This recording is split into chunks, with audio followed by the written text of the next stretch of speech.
بسم الله الرحمن الرحيم الحمد لله رب العالمين الحمد لله حمدا كثيرا طيبا مباركا فيه سبحانك لا علم لنا إلا ما علمتنا إنك أنت العليم الحكيم اللهم علمنا الكتاب والحكمة اللهم ربي زدني علما اللهم علمنا ما ينفعنا وانفعنا بما علمتنا وزدنا علما وصلى الله وسلم على نبينا محمد وعلى آلہ واصحابہ وبارک وسلم تسلیما کثیرا کثیرا۔ بسم اللہ الرحمن الرحیم۔ فصل فی الاستنجاء، یہ فصل استنجا کے بیان کے سلسلے میں ہے۔ عزیز طلبہ کرام، چونکہ سبیلین پر لگی ہوئی نجاست دور کرنے کا نام استنجا ہے، سبیلین پر لگی ہوئی نجاست کو دور کرنے کا نام استنجا ہے، اسی لیے صاحب کتاب نے اس فصل کو باب الانجاسی و تطہیرہا کے تحت بیان کیا ہے۔ استنجا نجون سے ماخوذ ہے، جس کے معنی ہے پیٹ سے نکلنے والی چیز، اور ہر بلند جگہ کو بھی نجون کہا جاتا ہے، کیونکہ انسان جب صحرا میں استنجا کرنے جاتا ہے تو بلند جگہ سے پردہ حاصل کرتا ہے، اور اصطلاح فقہا میں استنجا کہتے ہیں ازالۃ النجاسۃ العینیۃ، ازالۃ النجاسۃ العینیۃ عن السبیلین، یعنی سبیلین سے نجاست حقیقی دور کرنے کا نام استنجا ہے۔ الاستنجاء سنۃ لأن النبی صلی اللہ علیہ وسلم واظب علیہ ویجوز فیہ الحجر وما قام مقامہ یمسحہ حتی ینقیہ، لأن المقصود هو الإنقاء فيعتبر ما هو المقصود وليس فيه عدد مسنون۔ وقال الشافعي رحمه الله تعالى لا بد من الثلاث، لقوله عليه السلام وليستنجي منكم بثلاثة أحجار، ولنا قوله عليه الصلاة والسلام من استجمر فليوتر من فعل فحسن ومن لا فلا حرج، وما رواه متروك الظاهر فإنه لو استنجى بحجر له 3 أحرف جاز بالإجماع، وغسله بالماء أفضل، لقوله صلى الله عليه وسلم فيه رجال يحبون أن يتطهروا، وأنزلت في أقوام كانوا يتبعون الحجارة الماء ثم هو أدب، وقيل سنة في زماننا، ويستعمل الماء إلى أن يقع في غالب ظنه أنه قد طهر، ولا يقدر بالمرات إلا إذا كان موسوسا، إذا كان موسوسا فيقدر بالثلاث في حقه، وقيل بالسبع۔ استنجا کرنا سنت ہے، اس لیے کہ آپ صلی اللہ علیہ وسلم نے اس پر ہمیشگی فرمائی ہے، اور استنجا میں پتھر اور اس کے قائم مقام دوسری چیزیں بھی جائز ہیں، ان سے پوچھے یہاں تک کہ صاف کر دے، اس لیے کہ انقاء ہی مقصود ہے، لہذا مقصود ہی کا اعتبار ہوگا، اور استنجا بالحجر میں کوئی عدد مسنون نہیں ہے۔ حضرت امام شافعی رحمہ اللہ تعالی فرماتے ہیں کہ 3 پتھر کا ہونا ضروری ہے، اس لیے آپ صلی اللہ علیہ وسلم کا ارشاد گرامی ہے کہ تم میں سے ہر شخص 3 پتھر سے استنجا کرے۔ ہماری دلیل آپ صلی اللہ علیہ وسلم کا یہ فرمان ہے کہ جو شخص ڈھیلے سے استنجا کرے وہ طاق عدد ڈھیلے استعمال کرے، جس نے ایسا کیا اس نے اچھا کیا، اور جس نے ایسا نہیں کیا تو کوئی حرج نہیں ہے۔ اور حضرت امام شافعی رحمہ اللہ تعالیٰ کی روایت کردہ حدیث متروک الظاہر ہے، اس لیے کہ اگر کوئی شخص ایسے پتھر سے استنجا کرے جس کے 3 کنارے ہوں تو بالاتفاق جائز ہے، اور موضع استنجا کو پانی سے دھونا افضل ہے، کیونکہ ارشاد خداوندی ہے اس میں کچھ لوگ ایسے ہیں جو خوب اچھی طرح پاکی حاصل کرنے کو پسند کرتے ہیں۔ یہ آیت ان لوگوں کے متعلق نازل ہوئی ہے جو پتھروں کے بعد پانی استعمال کرتے تھے، پھر ایسا کرنا ادب ہے، اور ایک قول یہ ہے کہ ہمارے زمانے میں سنت ہے، اور استنجا کرنے والا پانی استعمال کرے یہاں تک کہ اس کے غالب گمان میں یہ بیٹھ جائے کہ پاک ہو گیا، اور باریوں سے اندازہ نہیں کیا جائے گا،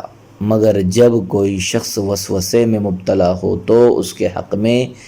3 مرتبہ سے اندازہ کیا جائے گا، اور ایک قول ہے کہ 7 مرتبہ سے اندازہ کیا جائے گا۔ عزیز طلبہ کرام، استجمرہ استنجا کے لیے ڈھیلے تلاش کرنا، استنجا کی سنیت اور استنجا میں پتھروں کے عدد کی حیثیت۔ صورت مسئلہ یہ ہے کہ ہمارے یہاں استنجا کرنا سنت مؤکدہ ہے، اور اس سنت کی دلیل یہ ہے کہ آپ صلی اللہ علیہ وسلم نے اس عمل پر مواظبت اور ہمیشگی فرمائی ہے۔ چنانچہ میں یہ حدیث بھی دلیل ہے۔ حضرت عائشہ رضی اللہ عنہا فرماتی ہے ما رأیت رسول اللہ صلی اللہ علیہ وسلم خرج من غائط قط الا مس ماء، یعنی میں نے آپ کو کبھی نہیں دیکھا کہ آپ پاخانے سے نکلے ہو اور پانی نہ چھوئے ہو۔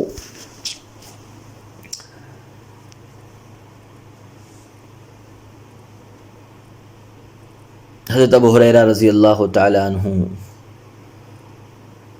کی شہادت یہ ہے کہ کان النبی صلی اللہ علیہ وسلم اذا اتی الخلاء اتیتہ بماء فی طور او رکوۃ فاستنجا، یعنی آپ صلی اللہ علیہ وسلم جب بیت الخلاء تشریف لے جاتے تھے تو میں ایک طشت میں پانی لے کر حاضر ہو جاتا تھا،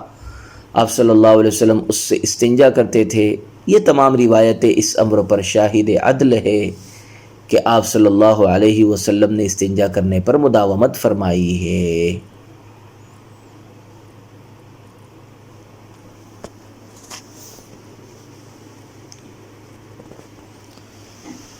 کان رسول اللہ صلی اللہ علیہ وسلم يدخل الخلاء فاحمل انا وغلام نحوی اراوة من ماء وعنزة فيستنجي بالماء۔ کان رسول اللہ صلی اللہ علیہ وسلم يدخل الخلاء فاحمل انا وغلام نحوی اراوة من ماء وعنزة فيستنجي بالماء،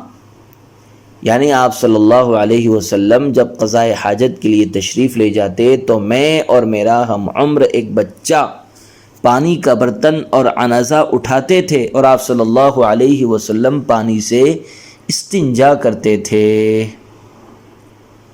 یہ روایت اور اس طرح کی دیگر تمام کی تمام روایتیں اس بات پر گواہ ہے، شاہد ہے کہ آپ صلی اللہ علیہ وسلم نے استنجا کرنے پر مداومت فرمائی ہے۔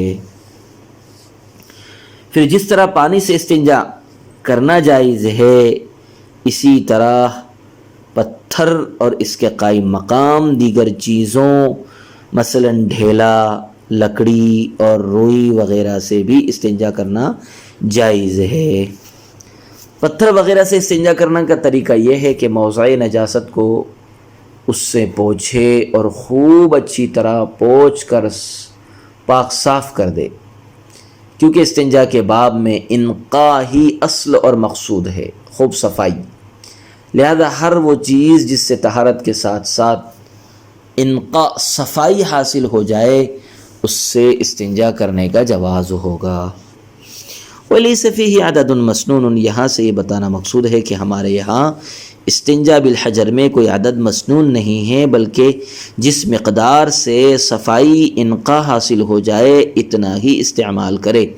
خواہ ایک پتھر سے انقاء حاصل ہو یا 2 سے یا اس سے زائد سے۔ اس کے برخلاف حضرت امام شافعی رحمۃ اللہ علیہ کے یہاں استنجا بالحجر کی صورت میں 3 پتھروں کا ہونا لازمی اور ضروری ہے۔ حضرت امام شافعی رحمۃ اللہ علیہ کی دلیل و حدیث ہے جس کا ایک جز کتاب میں مذکور ہے، قال رسول اللہ صلی اللہ علیہ وسلم انما انا لکم مثل الاب،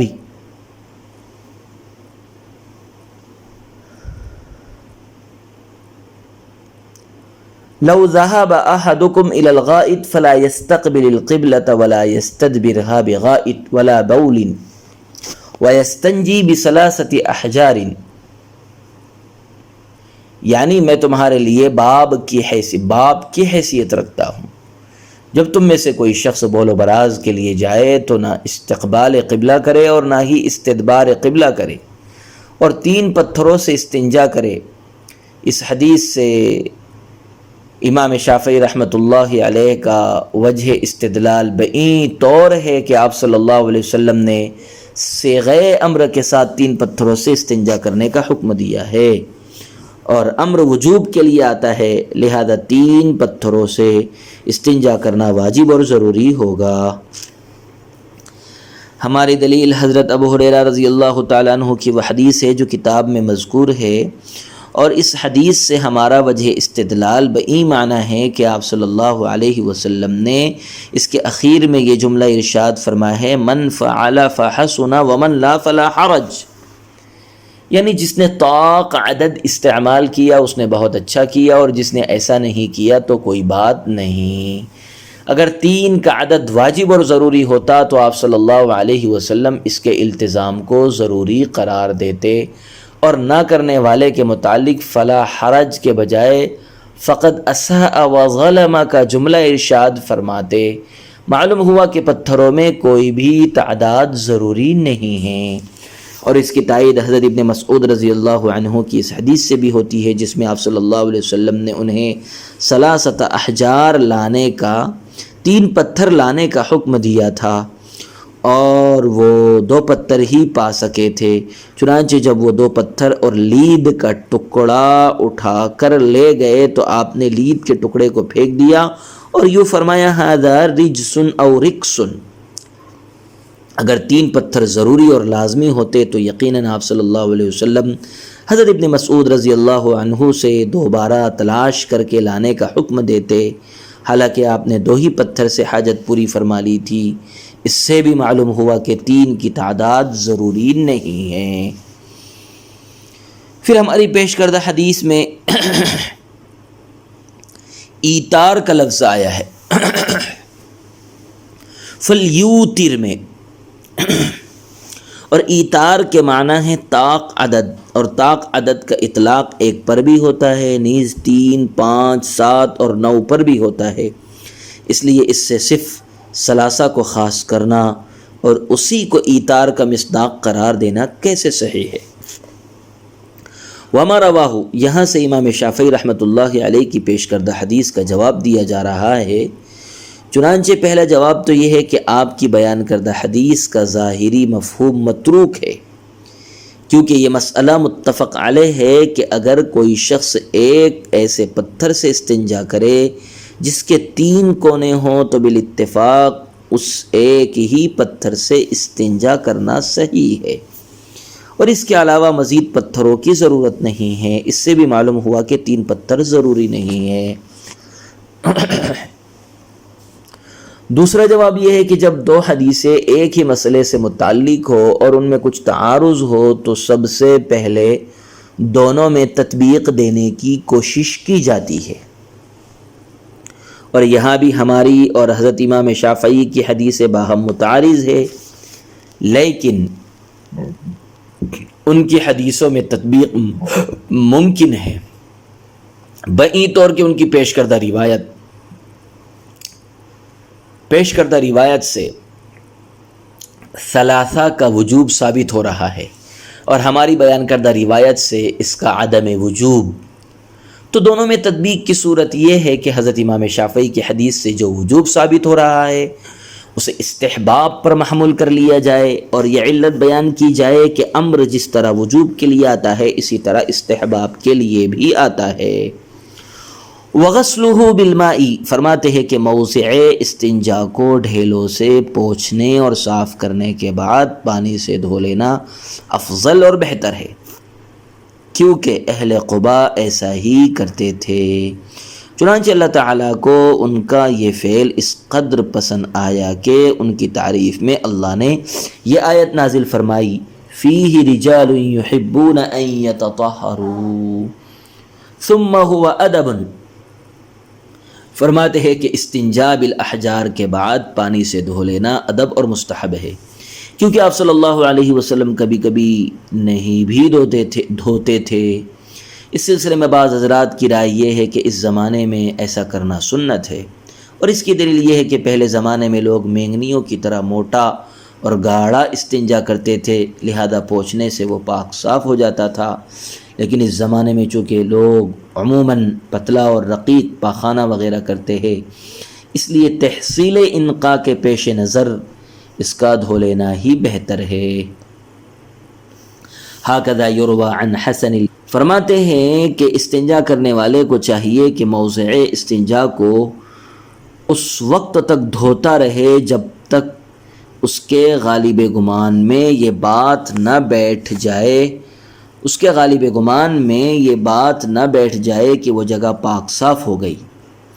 اور اس سلسلے میں 3 مرتبہ یا 5 مرتبہ کی کوئی قید نہیں ہے۔ استنجا کرنے والے کو چاہیے کہ موضع استنجا کو اس وقت تک دھوتا رہے جب تک اس کے غالب گمان میں یہ بات نہ بیٹھ جائے کہ وہ جگہ پاک صاف ہو گئی، اور اس سلسلے میں 3 مرتبہ یا 5 مرتبہ کی کوئی قید نہیں ہے۔ البتہ اگر کوئی شخص شک کا مریض ہو اور وساوس میں مبتلا ہو تو اس کے لیے حکم یہ ہے کہ وہ 3 یا 5 یا 7 مرتبہ دھوئے، تاکہ انقاء بھی ہو جائے اور اس کا شک بھی دور ہو جائے۔ وَلَوْ جَاوَزَتِ النَّجَاسَةُ مَخْرَجَهَا لَمْ يُجْزِ إِلَّا الْمَاءُ وَفِي بَعْضِ النُّسَخِ إِلَّا الْمَائِعُ، وَهَذَا يُحَقِّقُ اخْتِلَافَ الرِّوَايَتَيْنِ فِي تَطْهِيرِ الْعُضْوِ بِغَيْرِ الْمَاءِ عَلَى مَا بَيَّنَّا، وَهَذَا لِأَنَّ الْمَسْحَ غَيْرُ مُزِيلٍ إِلَّا أَنَّهُ اكْتَفَى بِهِ فِي مَوْضِعِ الْإِسْتِنْجَاءِ فلا يتعداه، ثم يعتبر بالمقدار المانع وراء موضع الاستنجاء عند أبي حنيفة وأبي يوسف رحمهم الله تعالى لسقوط اعتبار ذلك الموضع، وعند محمد مع موضع الاستنجاء اعتبارا بسائر المواضع۔ اور اگر نجاست اپنے مخرج سے بڑھ جائے تو پانی کے علاوہ کچھ بھی جائز نہیں ہے، اور بعض نسخوں میں الا المائع ہے، اور یہ پانی کے علاوہ سے عضو کی تطہیر میں اختلاف روایتین کو ثابت کرتا ہے، جیسا کہ ہم بیان کر چکے ہیں، اور یہ اس وجہ سے ہے کہ پوچھنا نجاست کو زائل کرنے والا نہیں ہے، لیکن موضع استنجا میں اس پر اکتفا کر لیا گیا ہے، لہذا وہ متعدی نہیں ہوگا۔ پھر حضرات شیخین رحمہم اللہ کے یہاں مانع نماز کی مقدار موضع استنجا کے علاوہ ہے، اس لیے کہ اس جگہ کا اعتبار ساقط ہے، اور امام محمد رحمہ اللہ تعالیٰ کے یہاں موضع استنجا کے ساتھ مقدار مانع کا اعتبار ہے، تمام مواضع پر قیاس کرتے ہوئے۔ اس صورت کا بیان جس میں پانی کا استعمال ضروری ہے۔ صورت مسئلہ یہ ہے کہ اگر نجاست اپنے مخرج یعنی موضع استنجا سے تجاوز کر گئی تو اس صورت میں وہاں پہنچنے سے کام نہیں چلے گا، بلکہ پانی سے اس کا دھونا ضروری ہوگا۔ صاحب ہدایہ فرماتے ہیں کہ قدوری کے بعض نسخوں میں الا الماء کے بجائے الا المائع کا لفظ مذکور ہے، جس کا مطلب یہ ہے کہ مخرج سے نجاست کے متجاوز ہونے کی صورت میں اسے پانی اور ہر پاک بہنے والی چیز سے دھویا جا سکتا ہے، اور بعض نسخوں کی یہ صراحت غیر ماء سے پانی کے علاوہ سے عضو کو پاک کرنے اور نہ کرنے میں اختلاف کو ثابت کر رہی ہے، کیونکہ اگر الا الماء ہے تو اس کا مطلب یہ ہے کہ صرف اور صرف پانی سے ہی نجاست کو پاک کیا جا سکتا ہے،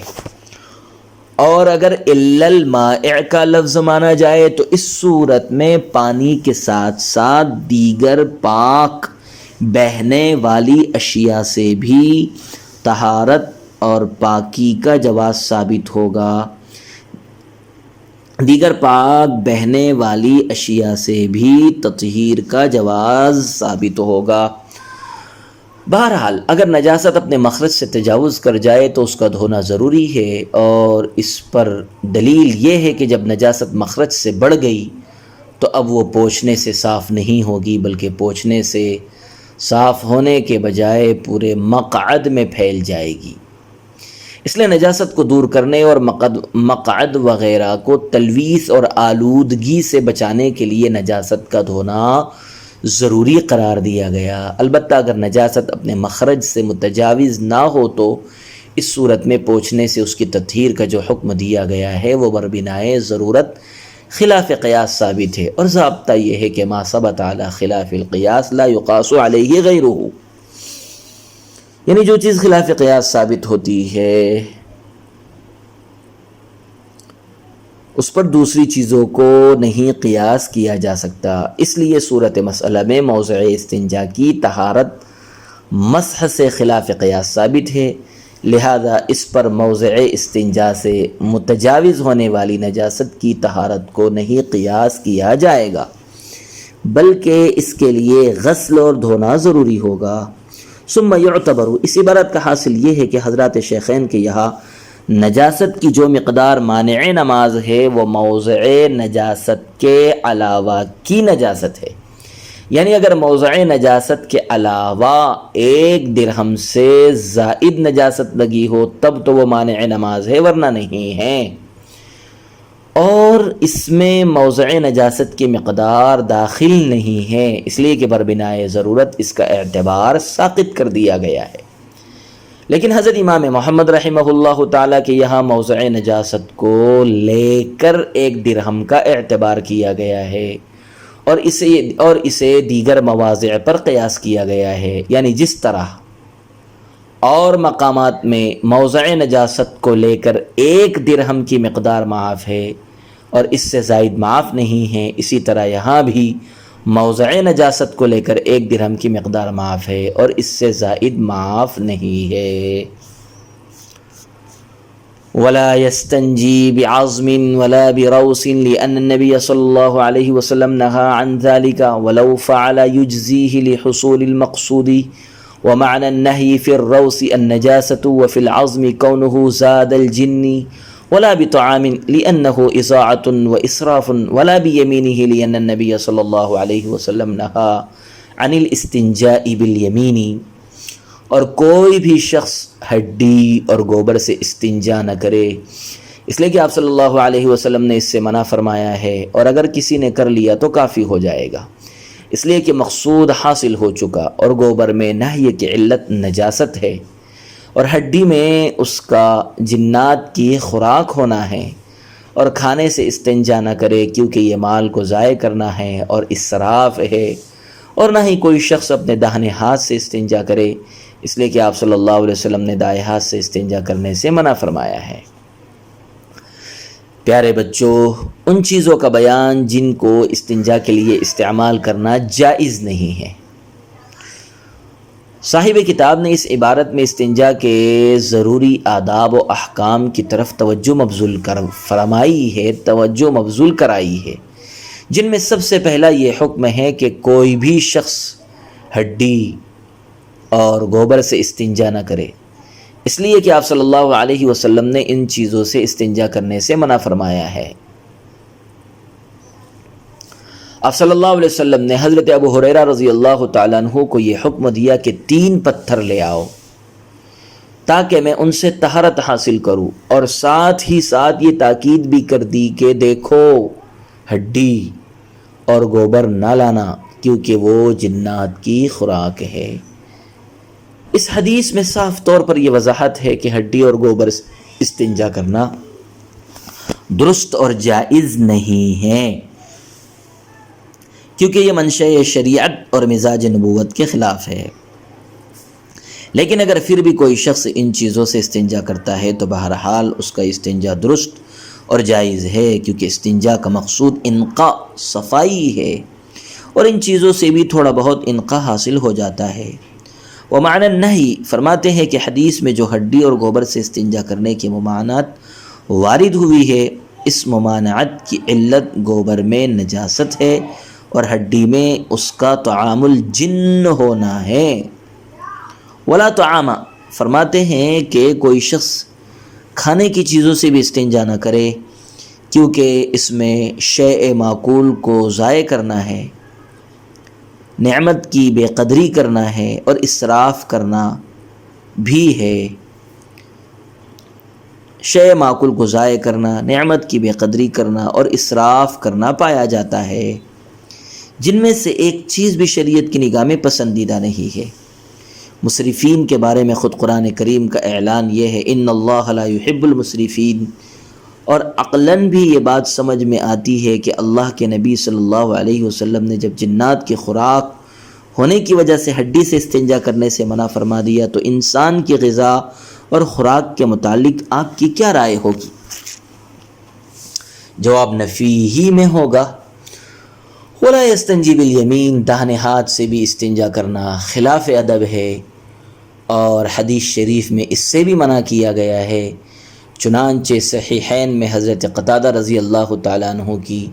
روایت ہے کہ ان النبی صلی اللہ علیہ وسلم قال اذا بال احدکم فلا یأخذن ذکرہ بیمینہ ولا یستنجی بیمینہ ولا یتنفس فی الاناء، یعنی جب تم میں سے کوئی شخص استنجا کرے تو اپنے داہنے ہاتھ سے ذکر عضو تناسل کو نہ پکڑے، نہ دائیں ہاتھ سے استنجا کرے اور نہ ہی پانی پیتے وقت برتن میں سانس لے۔ وصلی اللہ وسلم علی نبینا محمد وعلی آلہ واصحابہ وبارک وسلم تسلیما کثیرا کثیرا۔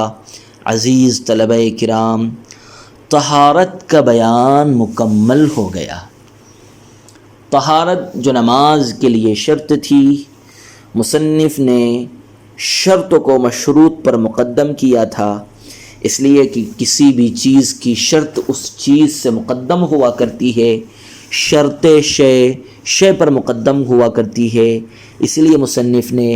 نماز کی شرط طہارت کو نماز کے بیان پر مقدم فرمایا تھا۔ کتاب الطہارت جو شرط تھی، اب اس کے بعد میں جو مشروط ہے نماز، اس کو بیان فرمائیں گے۔ کتاب الصلاۃ کا آغاز ہوگا انشاءاللہ تعالی۔ وصلی اللہ وسلم علی نبینا محمد وعلی آلہ واصحابہ وبارک وسلم تسلیما کثیرا کثیرا۔